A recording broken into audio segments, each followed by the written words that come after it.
मणिपुर को 28 महीने तक जलते हुए देखते रहना भारत सरकार के प्रधानमंत्री का ये बहुत ही जघन्य अपराध है।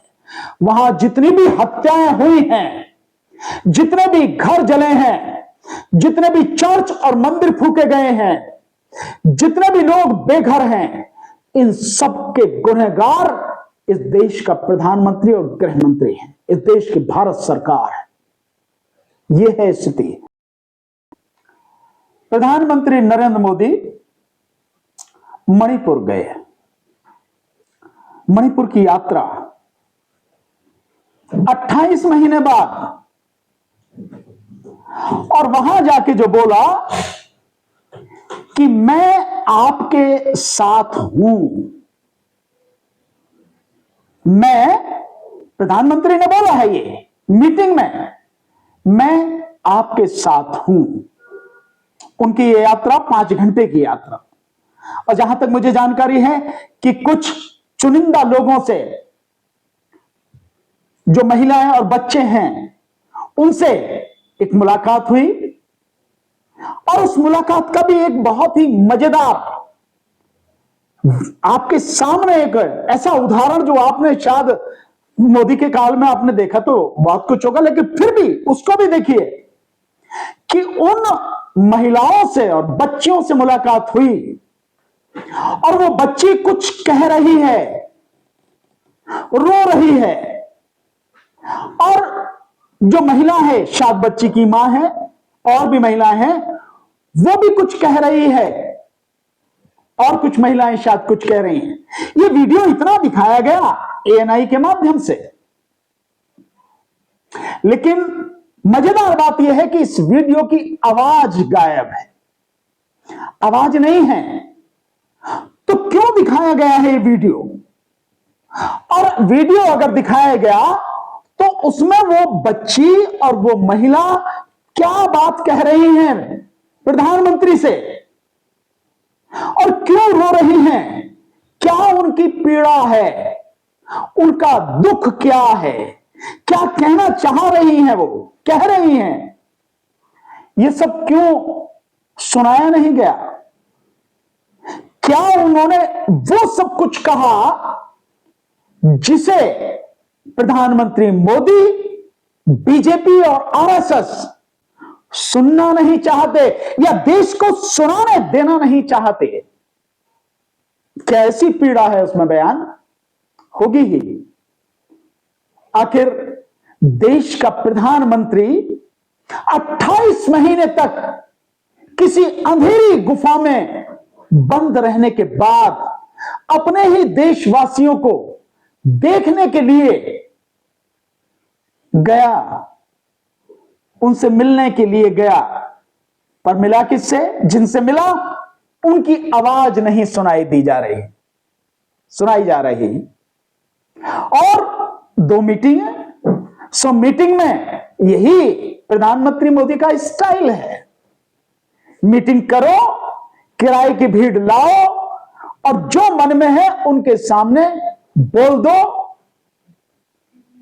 और उनको विकास योजनाओं के नाम पर सौगात देने की नौटंकी करो। यही सब कुछ हुआ। प्रधानमंत्री गए, मीटिंग करी, विकास योजनाओं की नौटंकी लोगों के सामने की। 28 महीने बाद याद आया, और इस बीच में क्या कुछ घट गया, जो एक वीडियो 3 या 4 मई 2023 की थी, जिसने पूरे देश में, जब वो वीडियो सामने आई, 2 महिलाओं को जिस तरह से बेइज्जत किया गया, जितना अपमान, जितना घिनौना कर्म उनके साथ में किया गया, जो दुनिया ने देखा, उससे भी इस देश के प्रधानमंत्री का मन पिघला नहीं, कोई पीड़ा उसके मन में नहीं जागी। यद्यपि जागती क्यों? क्योंकि जो कराने वाले हैं वो तो RSS, बीजेपी और भाजपा सरकार, केंद्र सरकार शामिल है उसमें। इसीलिए 28 महीनों तक नहीं गए ना। क्या भूल सकते हो इन 28 महीनों में जो सैकड़ों चर्च जला दिए गए, 450 के आसपास बताए जाते हैं, और सैकड़ों मंदिर जला दिए गए, सैकड़ों लोग ऑफिशियली करीब 300 350 लोगों की बात हो रही है, अनऑफिशियली कितने होंगे हम नहीं जानते, इतने लोग मार दिए गए, उनकी नृशंस हत्या कर दी गई, कई गांव जला दिए गए। लोगों ने सुरक्षा बलों के हथियार लूट लिए गए, और सब जानते हैं किस तरह से बीरेंद्र सिंह सरकार ने उन हथियारों को लुटवाया। हर कोई जानता है, ये तो ओपन सीक्रेट आज की तारीख में है, ऐसा कुछ भी छुपा हुआ नहीं है। और उसी बीरेंद्र सिंह को किस तरह से लगातार इतना सब कुछ होने के बावजूद भी मुख्यमंत्री बनाए रखा गया, क्योंकि वो बीजेपी का मुख्यमंत्री था। और बाद में फिर यह नौटंकी की गई कि बीरेंद्र सिंह को हटाया गया। उस मणिपुर में 28 महीने बाद देश का प्रधानमंत्री गया, जो मणिपुर आज तक भी, इस समय तक भी दंगों की आग में चल रहा है। आपसी घृणा समुदायों के बीच में, चाहे वो कुकी हो, चाहे मैतेई हो, चाहे नागा हो, किस तरह से इन समुदायों के बीच में घृणा को बढ़ावा दिया गया, और किस तरह से वो नफरत आज इस तरह से फैल गई है कि अपने अपने इलाकों में सबने गोलबंदी, मोर्चाबंदी कर रखी है। क्या इस यात्रा के दौरान इस समस्या का कोई समाधान, स्थायी समाधान तो छोड़ ही दीजिए कि किसी स्थायी समाधान की आप मोदी से कभी उम्मीद करें, स्थायी समाधान तो छोड़ ही दीजिए, क्या कोई तात्कालिक समाधान, यानी इस समय भी कोई ऐसा समाधान सुझाया गया? नहीं ना। प्रधानमंत्री मोदी ने क्या किया वहां जाके 5 घंटे में? 2 मीटिंगें की, सभाएं की, भाषण दिया, विकास योजनाएं की सौगात की नौटंकी की, और उसके बाद दिल्ली लौटा। वो नफरत जो समुदायों के बीच में फैल गई है, उस नफरत को दूर करने के लिए क्या किया? लगभग 60,000 लोग आज भी वहां जो रिलीफ कैंप बने हैं, उन रिलीफ कैंपों में बेघर होकर रह रहे हैं 28 महीने से। उन बच्चों की शिक्षा का क्या हुआ, उसके विषय में क्या कार्रवाई, क्या योजना बनाई और रखी गई, या उसको कार्यान्वित करने का काम किया गया? जो बच्चे 28 महीने से शिक्षा से महरूम हैं, अगर पढ़ेगा नहीं बच्चा तो वो परिवार, वो समाज, वो देश कैसे आगे बढ़ेगा? तो उन बच्चों की शिक्षा का क्या हाल है? 10-12 महीने तक इंटरनेट काट के रखा। वो लोग जो विस्थापित हैं, जो कैंपों में रह रहे हैं, जिनके घर जला दिए गए, जिनके गांव फूंक दिए गए, जिनके अंदर डर व्याप्त है, उनके डर को निकालकर उनको अपने घरों में वापस भेजने के लिए, करने के लिए क्या रणनीति है, क्या योजना है? कोई नहीं, कुछ नहीं, नतीजा ठन ठन गोपाल। तो आप ये जो योजनाओं का पिटारा वहां देने गए, इनका मतलब क्या है, इनका अर्थ क्या है? इनसे उन भोले भाले निर्दोष लोग जो तुम्हारी वजह से 28 महीने से दंगों की आग में झुलस रहे हैं, जल रहे हैं, तबाह हो रहे हैं, बेघर हो चुके हैं, उनके लिए तुमने क्या किया? उनके लिए क्या लाभ है? कुछ नहीं। रोजगार ठप, शिक्षा ठप, सुरक्षा ठप, लोकतंत्र पैरों के तले रौंद दिया गया, लोकतांत्रिक व्यवस्था को पूरी तरह से खत्म कर दिया गया। हिंसा का, दरिंदगी का ऐसा नंगा नाच जो कभी किसी ने कल्पना भी नहीं की होगी, वो मणिपुर में देखा, लोगों ने देखा। देश और दुनिया के लोगों ने देखा। इसके विषय में प्रधानमंत्री ने क्या किया, यह सवाल है। कोई काम नहीं किया। तो वहां जाने का मतलब क्या है? शांति की अपील करने गए। शांति की अपील? ये अपील तो यहीं से भी कर देते। शांति की अपील, ऐसा तो मुझे नहीं लगता कि भारत का प्रधानमंत्री ऐसा कोई संत महात्मा, इतना बड़ा विद्वान, ऐसा ज्ञानी, ऐसा चरित्रवान व्यक्ति है कि जिसकी इस तरह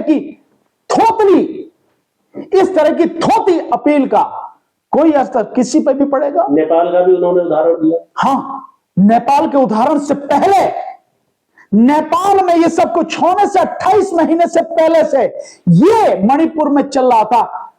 तो मणिपुर का उदाहरण दुनिया को देना था क्या, या नेपाल का उदाहरण मणिपुर को देना है? या अभी भी नेपाल में जो घटा है, जैन जी लोगों ने, उन बच्चों ने जो किया है, क्या उससे कोई सबक नहीं लिया अभी तक?